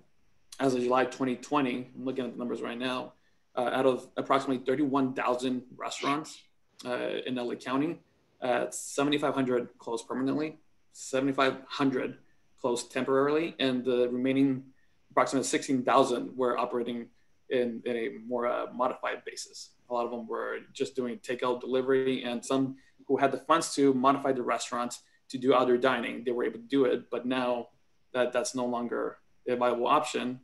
They're out tens of thousands of dollars because of it. So it's a huge issue. And aside from lobbying and advocating for the restaurant industry and the board of supervisors, we're also seeking legal action. Before the implementation of the outdoor dining ban, we went ahead and we went to court last Tuesday. Our attorneys went to court seeking in order to stop the outdoor dining ban from going into effect. Unfortunately, the judge denied our request. However, our attorneys will be back in court Wednesday asking for an order to show cause, which means we're asking the county to prove that they have rational basis for the shutdown to happen. Supervisor Janice Hahn mentioned it earlier. She's been asking the Department of Public Health to show data supporting the ban of outdoor dining. They haven't been able to do so. So now we're asking the judge to ask the department to do so. So I'm saying all this with the intent behind this ask is to overturn the outdoor dining ban. Another item that the judge did ask us is for us to show proof that restaurants have been harmed by the new shutdown, meaning that they're losing money, folks are being unemployed or becoming unemployed, and restaurants are shutting down their doors permanently. So we do have a form, a declaration that we're asking our members, restaurateurs, and also non-members to sign and support us in this effort. And I'm happy to share that link with you guys. And if you guys want to share it with your restaurateurs, again, we are going to court on Wednesday, so the sooner the better that we can have this. But I do want to turn it over to Anthony. Anthony, I know he has another item that he wanted to mention. Yeah, and thanks, David. And, before I get into some other litigation going on too, so far I've heard speculation just about the numbers, and, we need evidence for shutting down a business and costing servers and cooks their jobs. And everyone mentions the holidays are coming up, but putting this type of burden on an industry has to be supported by evidence any time of the year. And if you have the evidence, great, let's consider it and we can address it. But right now, there's no evidence that restaurants are a major portion to the spread of the virus. And if we base these decisions on speculation, which they've been based on so far, from what I understand, the evidence from the county has been, the restaurants won't reopen anytime soon. And let's be honest, restaurants are an easy target. They're an easy group to blame the spread on. And even if the evidence doesn't support it, it's an easy group for politicians to point to when they're shutting them down, with the goal of looking like they're doing something, even if the impact is very small. So, and I think this has been reiterated here today, but I just want to point that out. And, the other point that I want to make, and Janice Hahn spoke to this, Supervisor Hahn spoke to it, is we need to pay people for staying home. And I want to reiterate this point, or I guess piggyback off of that point. There's litigation. It's not supported. The CRA has not filed this litigation, but many of its members are in litigation suing the local counties for refunds of the fees that they've had to pay while they've been shut down. They're not getting reimbursed for these funds. Sometimes it's not a whole lot of money, but when you tell a restaurant that you need to close and still continue to pay these like health fees, for example, there's a great argument that those should be refunded. And I spoke to one restaurateur today. He said, well, it's not a whole lot of money, but even a little bit of money coming back to these restaurants could help a lot. And I think too, once the county realizes that, their pocketbook is going to be impacted too, some of these decisions might be thought about a little more carefully. So there is current litigation going on that as well. Again, the CRA is not backing that, but so a lot of the members are involved in that litigation to get a refund for some of these health fees and other fees. implemented by the county. So yeah, anybody has any questions about that, I could share information about that. We got one question. Sorry, Anthony, were you done? Nope. Yes. Okay. Yes, I cut you off. Yes, I'm done. We have a question from Madeline, and I know Jim wanted to say something as well. Let's go. Jim, was your question specific for the restaurant folks? Absolutely, but please, I've had enough time. I'll go after her. Because we're going to go to, after we close out the restaurants, we've got a topic on the agenda, which is discussing what action what are we going to take as a group, what action we're going to take. So that might be more appropriate, Jim, for that section. Okay. Madeline, please.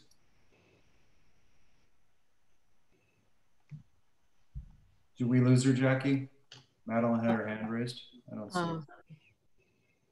I don't. Okay, it's gone. Any other questions for Anthony or David? Madeline is muted. I think she's still here. Okay, she lowered her hand. It looks like in terms of the dialogue. No. I'm. Can you hear me now, guys? Yes. Yeah, please go. Oh, there you go. Okay. Well, I was on. Yeah. Okay. Anyway, thank you all for having this meeting and inviting the restaurant industry to represent. One of the other issues that hasn't been discussed tonight is the landlord relief. So many of us young restaurateurs and small businesses have personal guarantees on our leases. And the challenge is we get closed down or we close down. Landlords now have the opportunity to go after us and demand that we not only lose our restaurants, but we can lose our homes. So we really need some type of legislation to be written to protect against personal guarantees for the small business owner. And I'm not just talking about restaurants, I'm talking about all small business owners, nail salons, hair salons, little boutiques. So that's something that really has to move to the top of the list as well, because without having some kind of relief from that personal guarantee, you can lose everything, not just your business. So that's just one of the things that I'm hoping we can work towards. Thank you. Noted. Appreciate that comment. Thank you very much. Okay, I don't see anyone else with their hand up. I think David and Anthony, thank you for being on, especially on short notice. Really appreciate that. We're going to move on to the next topic in the agenda, which is, Jackie, what is it specifically, if you don't mind pulling it up? Sure. The next topic is board discuss. Oh, comments from the public. We have to do comments from the public before we take action. Any comments from the public? We've sort of been doing that, so. Yeah, I don't see any raised hands, so I think we're good there. Okay, then board discussion and possible action is the next item. Okay, Mr. Butts, Mayor Butts, Jim. Okay, so this is in keeping with what George, Frank, David, and Anthony talked about. Now, in Inglewood, we got basically the Sizzler and Fiesta Martin. So this really isn't a big deal here because we're short about 2 million this year. Just got the numbers. That's nothing. We got about 57 million in the bank. You know, we're looking at what next year's going to be. However, with all the entertainment that we have here in sports, we all become regionally invested in having good decisions made as to when businesses are shut down. The South Bay are going to be the restaurants and the retail for the people that come to games in Inglewood. So we're interlocked in our destinies. And I'm a pretty action-oriented person. And that's why I really, really think that we need to see what we can do on an accelerated basis to gain control of health department orders as it relates to dining establishments and retail establishments. Because if that's possible, for a minimal investment, we could set up an arrangement where we could have local control. That's why you have charter cities. That's why you have local mayors, why you have local council people, because they understand local issues. I love Dr. Ferrer. She's a great person, but she has to look at the county numbers as a whole. Those graphs you see for the county are as a whole. If I had you guys' numbers for COVID deaths and infections, oh my God, I'd have everything open. So this is, we have to apply the local control paradigm to this. This is too important to wait for the next thing that's going to drive people out of business into bankruptcy. I didn't even know that businesses had their homes attached as local guarantees for their rent. This is ridiculous, you guys. It's ridiculous. So this isn't something we should do next year. This is my recommendation. We need to figure out what we can do now in the next 30, 45 days. If we can set up some abbreviated structure that deals with these local issues, not to endanger our constituencies, but to be realistic. I don't believe outdoor dining is the problem for the numbers going up. I don't believe that for 1 minute. I believe people going and being with their family and strangers at Thanksgiving, I think these are much bigger issues than outdoor dining. So why should that one subset of the business population suffer like this?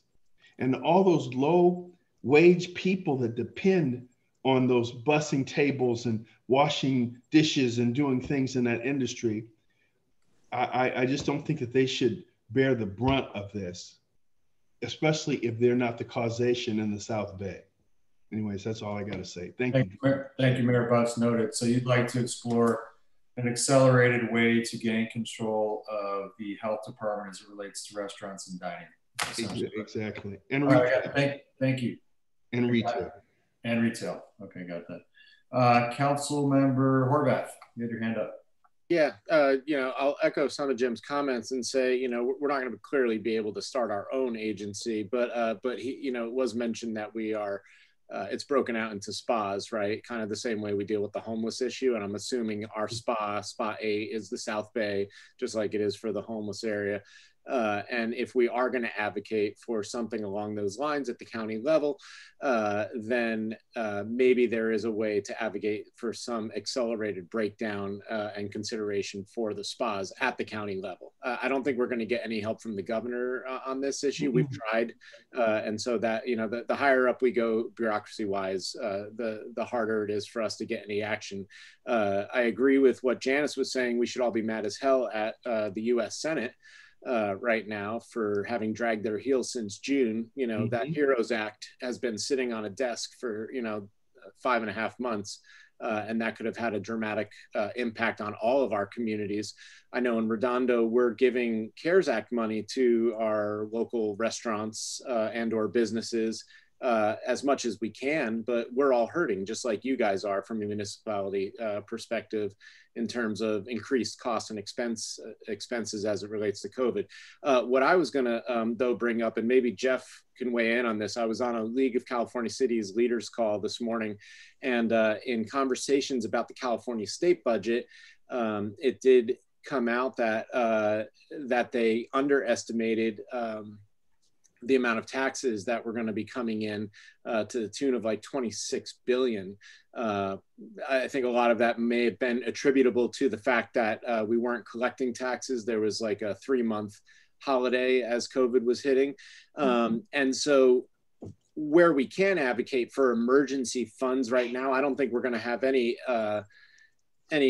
quick respite from the federal government in the immediate term, but maybe we can be advocating for some of those additional funds that were unaccounted for to be distributed down to the cities to figure out a way to help our commercial establishments. So I'm trying to think of proactive ways that we can have an impact on those individuals that own businesses and the people that work for them. So Christian, you were saying, one, you support Jim's idea, although you might go about a different way, potentially leveraging a spa, and two, see if we can advocate for additional funds, either probably at the state level or county for our restaurants. Because if you do the math on the $6 or $10 million they're proposing, then you divide it by the number of restaurants in LA County, you're talking about peanuts. right peanuts for these and operators. And I think Janice is fully aware of that, you know, that it's peanuts, but I think she's just trying to do what she can with what she has, right? But the simple fact of the matter is 26 billion is a far cry from 6 to 10 million, as she was talking about. And yeah, I think we should be moving on that with the governor's office fast. Okay, thanks, Christian. Then Jeff, did you want to comment on that? I just put in the chat, you know, Governor Newsom actually did announce an additional $500 million in what amounts to be forgiveness or a delay in collection of sales tax for California small businesses across the state. So that's something, as well as an additional $12.5 million going into the California Rebuilding Fund. These are both things that he did today. He can do that administratively. But yes, of course, $26 billion was what came in over budget.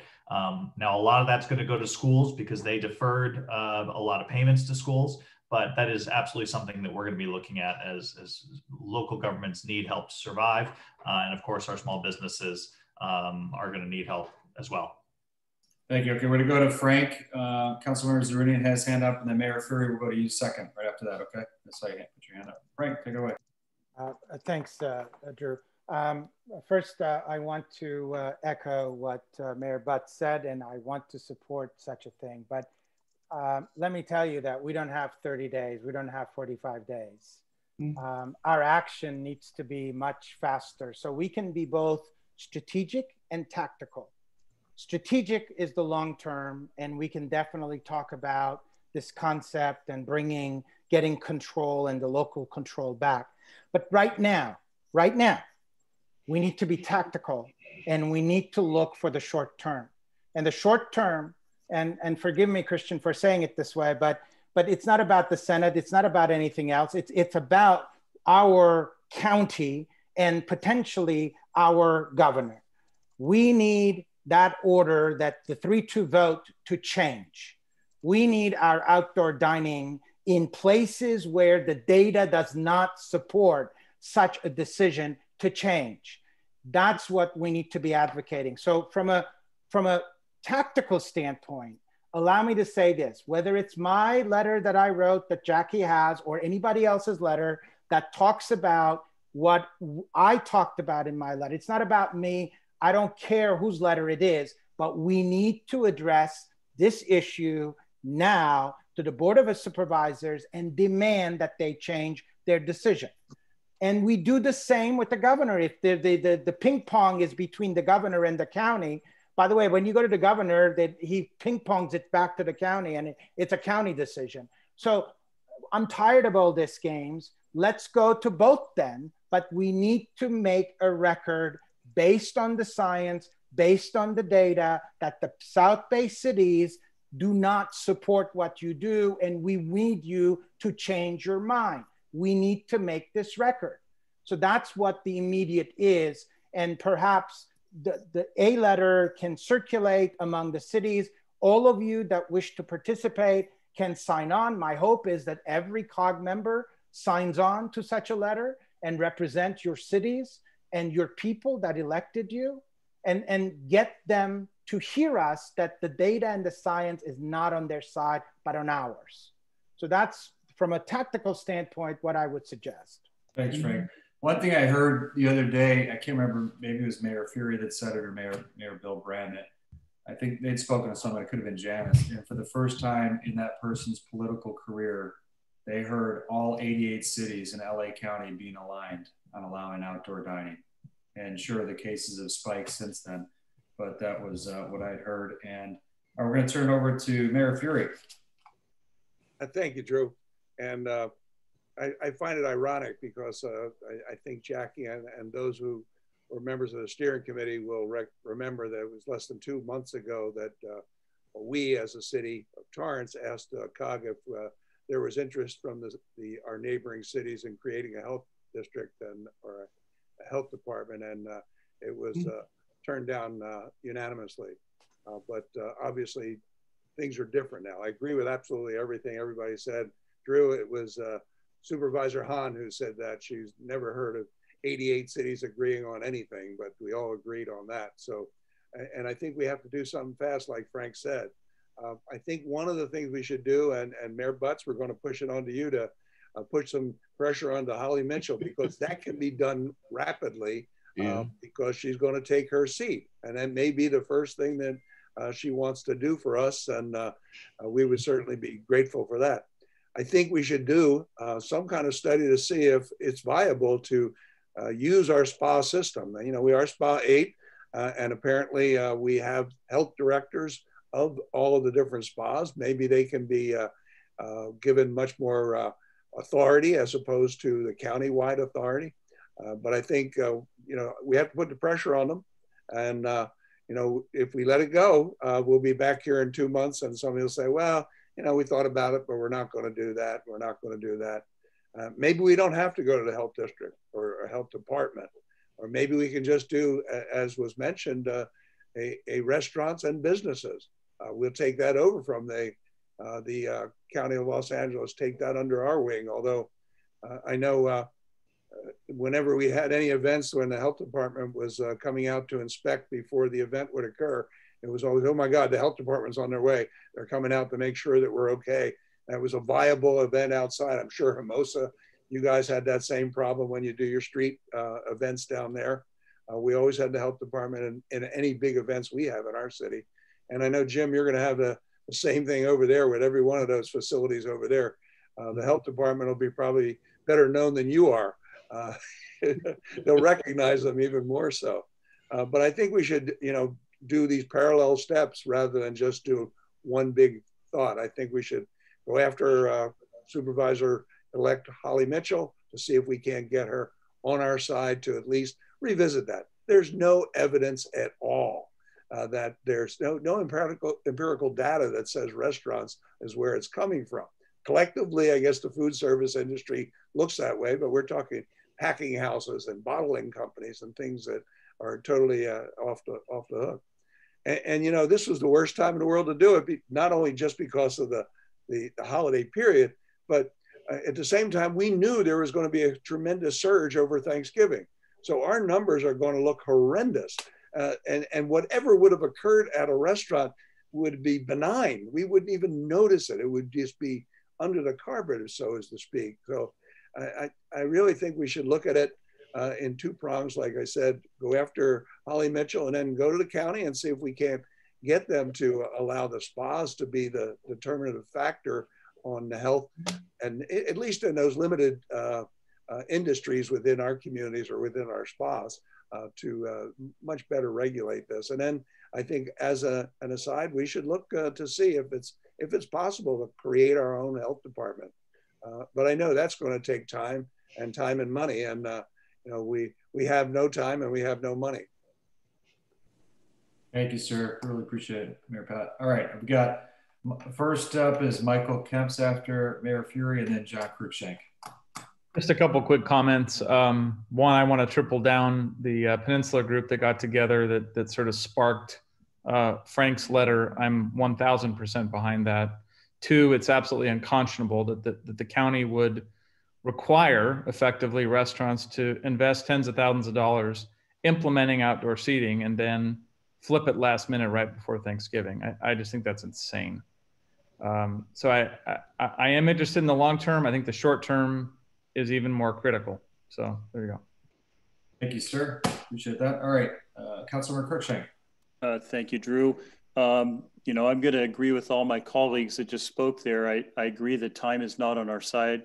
I do want us to look at a long-term solution because of the future repercussions to the South Bay. So I like that option.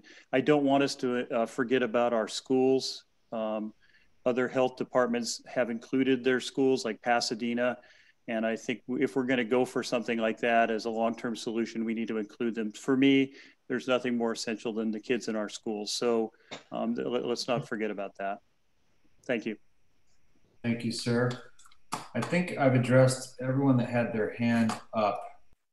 And here's what I have so far. I've got motions, if you will, but the first idea was explore spas or a health department of our own on an accelerated basis to look at restaurants and retail and possibly include schools, as Councilmember Cruikshank just said. 2, advocate for additional funds from somewhere for the restaurant industry.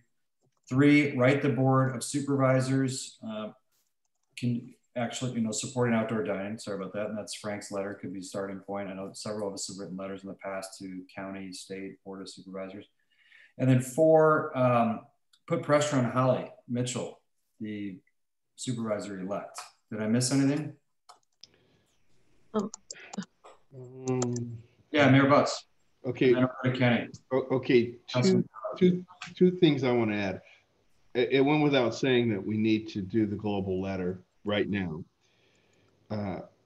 I would pause about including schools in this. I don't know that we could stand up an agency that we could make a case that our schools are different in any measure from schools throughout the county. We do have a different situation as far as our retail and our dining. And so I think that we should keep, if we're going to do this, we should keep it tailored to something that's unique, about the South Bay. And I also, I don't think we'll have to pressure Holly. Holly's a friend. She's sensible. She's pragmatic. And I'm just going to have a pragmatic discussion with her. Interesting facts about me. You guys, hey, I think someone's got a lot of background noise. It's Chris.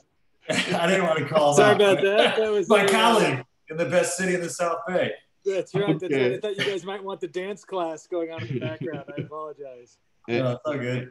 Jim, did you finish? And we'll go to. Well, I can't tell you how important it is to focus on how we are unique as opposed to doing this with a broad brush.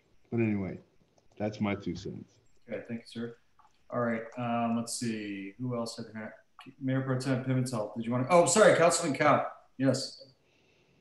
Thanks, Mayor. Just real quick, I agree with a lot of the sentiments that have already been shared. The only thing I would add is if we could possibly get the support of the Beach Cities Health District as well, to support whatever position it is that we're ultimately going to take. I think that could carry a lot of weight as well. Thank you.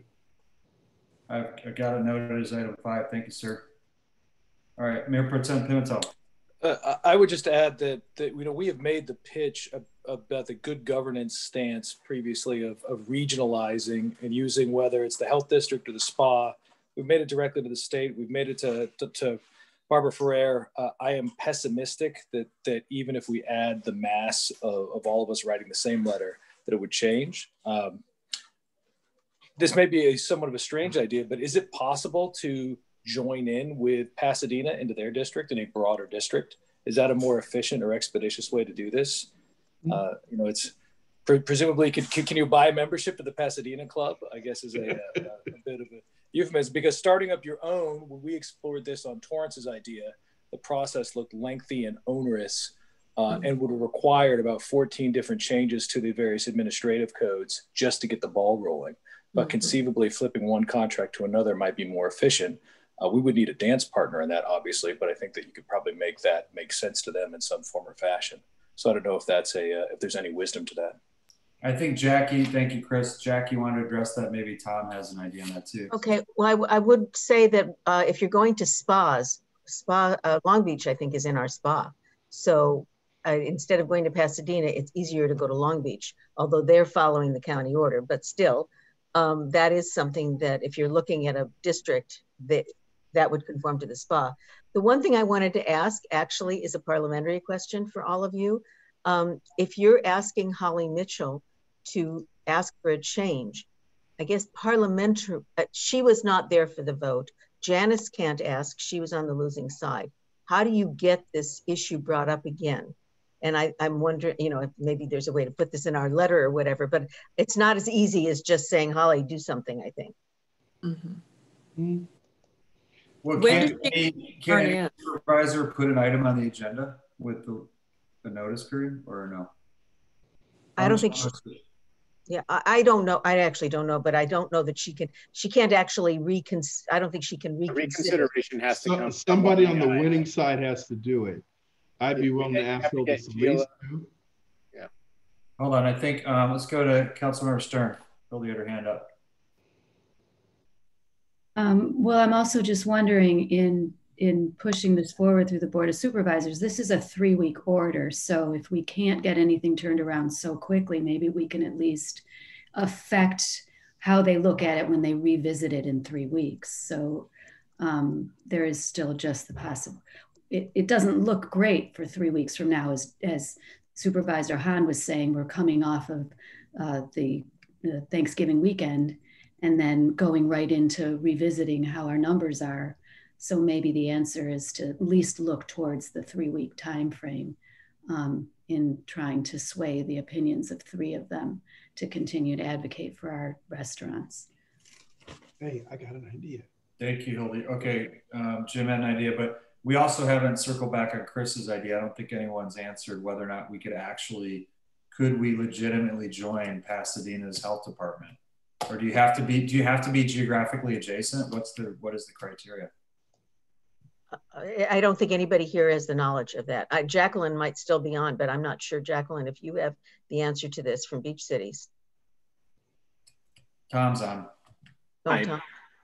Yeah, we could look into that. I know that another city, I forget which city, it might have been Whittier or somebody, was asking the same thing. Certainly can contact Pasadena and see. My guess is they're being asked about that. So that's something we could research. I know other cities are looking at that option as well. Okay, thank you, sir. All right, okay, Jim, back to you. Could we ask the county to look at the South Bay based upon their numbers to exempt the South Bay cities that have these low numbers from this sweeping order throughout the county, and ask Dr. Ferrer and her health officer to look at the South Bay as a singular entity, and even exclude a city like Inglewood, who has much higher numbers than the rest of the South Bay cities. That seems reasonable. We did that. I know that we did that in El Segundo following Torrance's lead. We wrote the governor who kicked the can back down to the county to politely reject us.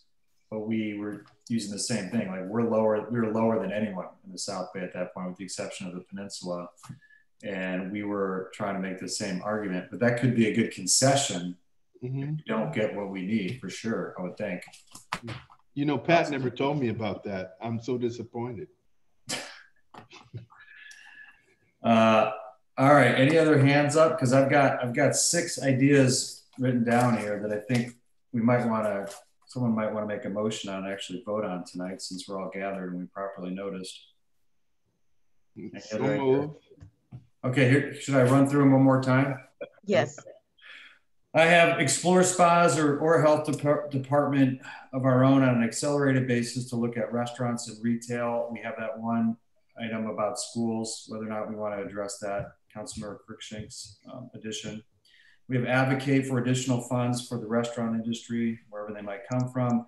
Write the Board of Supervisors for promoting outdoor dining or allowing outdoor dining, or at the very least, as Jim said, potentially getting us to be measured independently of the county as a region. Apply pressure to Holly Mitchell somehow, which I think Jim volunteered to do. And then get the Beach Cities Health District support in anything that we go forward with here. And then also look into the possibility of joining Pasadena, as Mayor Pro Tem Pimentel brought up. There are actually 6 ideas here. Your letter's in there, Frank. When I say write the Board of Supervisors, I'm assuming it's some variation of the letter that you've already put forth, which we can forward to the board or to the group at large here.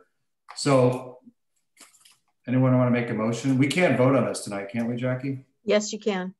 So moved. Okay, do we have a second? Second. Who is that? Sorry. Cedric. Oh, thanks, Cedric. Man, you've been quiet all night. Can I offer an amendment? Yes.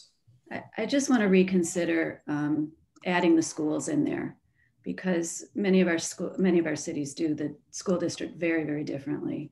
And I think that it is too big of a bite. And I think we should probably, I think that might muddy it a little bit too much. It makes it a little bit too Hey, you're saying, Hildy, just to clarify, you're saying exclude the schools. Yeah, let's from our ask. Okay, John, can you live with that? Well, I was just going to clarify that this initial ask that we're talking about in the next 30 days or so would not include the schools. But if we're looking at long-term creating health departments that are going to take months or maybe years, I would like us to have that discussion and include the schools, because I know for our city, it's a hugely important thing. But for this initial ask, I would not include the schools. Okay. And that's the motion I thought I was signing on to. Yeah. That we do not include the schools. Yeah, well, I kind of left it as a hanger there because I wasn't sure what we want to do about that one. So the motion is without the schools, and it was seconded by, I think, Councilman, who is it? Kenny, right? Hicks. It was Hicks. Oh, Cedric, sorry. Okay, so how do you want to do the vote? Any comment, further discussion before we go to a vote? Yes, Councilmember Amato. Thank you. I just caution us, I'll support the motion. I just caution us to make sure that we take an empathetic approach. Looking at the numbers, Inglewood, Hawthorne, and Hermosa Beach are poor performers on the chart. And we really need to just come from an empathetic place, that we don't feel the rules have been applied fairly, and there's a different approach. But we recognize and appreciate that we are in a pandemic and willing to take proper precautions, and more along that line, just again, to be a little more empathetic. Stacy, and I don't think that maybe I didn't make myself clear. I'm willing for in this tailored approach to exclude Inglewood from outside dining, because our numbers don't suggest that we deserve dispensation. I'm saying that they should look at the South Bay and carve out the rules based upon infection history. So I'm not suggesting for a minute that the ruling for the Hermosa, Manhattan, and Torrance would fit Inglewood. So I agree with you 100%. All right, thank you. Thanks, Stacy, appreciate it. Okay, any other discussion? Okay, Jackie, who can vote here? You probably have a list of the delegates, right? Yes, and we do, and I don't know if there's any, I guess we should take a roll call, because you can also do a reverse roll call. We probably want to get people on record. So David, do you want to call the roll, please? Are you ready to do that? Okay. Yep. So Carson, I've got board member Hicks. Yes. Okay. El Segundo, Mayor Boyles. Yes. Councilmember Tanaka Shogardina. Yes. Hawthorne. Not present. Olivia had to leave. Yeah. Hermosa Beach, Armato. Yes. Inglewood, Mayor Butts. Aye. Lawndale. Yes. Anybody from Lameda? Yes, Mayor Gaisley, aye, and I'd like to get a copy of Frank's letter, please, Jackie. Yes. Okay. City of LA. Not present. Manhattan Beach, Councilmember Stern. Yes. PV Estates, Councilmember Coe. Aye. RPV, Cruikshank. Yes. Redondo Beach, Horvath. Aye. Rolling Hills. Not present. Rolling Hills Estates, Huff. Yes. Torrance, Councilmember Chen. Yes. LA County 2nd District. Did you want me to? And Council District, Supervisors District 4, not present. Okay, so it was a unanimous yes. And how many, David, how many were absent, weren't voting? We've got 1, 2, 3, 4, 5 that weren't present. Hawthorne, LA City, Rolling Hills, Supervisors District 2 and 4. Okay. All right. Thank you. So Jackie, do we have anything? I think that's it for the evening, isn't it? That's it. I just sent to Natalie Frank's letter. There's also another letter that that came out from one of the other COGs that I thought we could use to maybe combine with some of Frank's letter and with the comments we made tonight. So it's going to, and then I guess one piece of clarification I would like is it says the motion included get the support from the health district on what we do, Beach City's health district. And I will prepare this letter, but I assume, I mean, I'm not sure they're going to want to weigh in on everything we say. Do you mean the letter should have that support or just generally what we're doing? I think what I heard was anything that they will support that we've proposed. If I may clarify, Mayor. Oh yeah, Councilman Kyle. Yeah, I just think that they would carry a lot of weight if they were to support our position on the restaurants. I don't know if that's something that they customarily do as a health district. They're the ones entrusted to care for the public health of the 3 beach cities that they represent. And instead of being elected officials, they are a health agency. So if we are trying to convince the County Department of Public Health to perhaps reconsider, or the Board of Supervisors to reconsider, I just think that they would carry an enormous amount of weight, and I would like to have their support if they're willing to give it. Councilman Cow, they are an elected board. They're a special district, and they have an elected board. And I don't know if Tom is still here, but I don't know what kind of position that puts them into either. So, and also, I just want to say Frank's letter is now in the chat. So, Tom, are you here, or Jacqueline? I don't know if you'd take such a position. I don't know if they're. I think that's something that we'll have to run by the board. And when is your next board meeting? It is December 16th, I believe. So I don't know that Tom's on right now, but I'll talk to him about it and we can connect, Jackie. Okay, I just want to make sure, I mean, I assume that we're going to be sending our letter before then. So I want to make sure that the board is comfortable with the fact that I'm not sure we can have it's not going to go along with a Beach Cities Health District endorsement because they won't have had time to do that. Yeah, I don't think, did anyone expect that to be sequential or a precedent? I think we want to do it and if we can get it, but we don't want to hold the process up. Does anyone feel differently? Okay, that's what I needed to know. Thank you. All right, Jackie, thanks for pulling this together and great turnout. Obviously, people care a lot about this subject, so thanks for tuning in, everybody. Have a great evening. We're adjourned. Can I have a quick question? Oh, sorry, John. Sure, hold us all up. Yeah, no, you're sorry. We're meeting tomorrow night to talk about this issue. Is it possible that we get those actions in writing to the whole group so that we can start discussions with our councils? Okay, I did want to, I wanted to also send them to Mike Jenkins, our council, just to see if he has anything he wants to add to them. So I'll do my best. Thank you, Jackie. Yeah, that's a great idea because we have a council meeting as well. I'm sure many others do tomorrow night. That would be helpful. Tomorrow. Notice, Lamita. Thanks, everybody. Have a great evening. Thanks. All righty. Bye.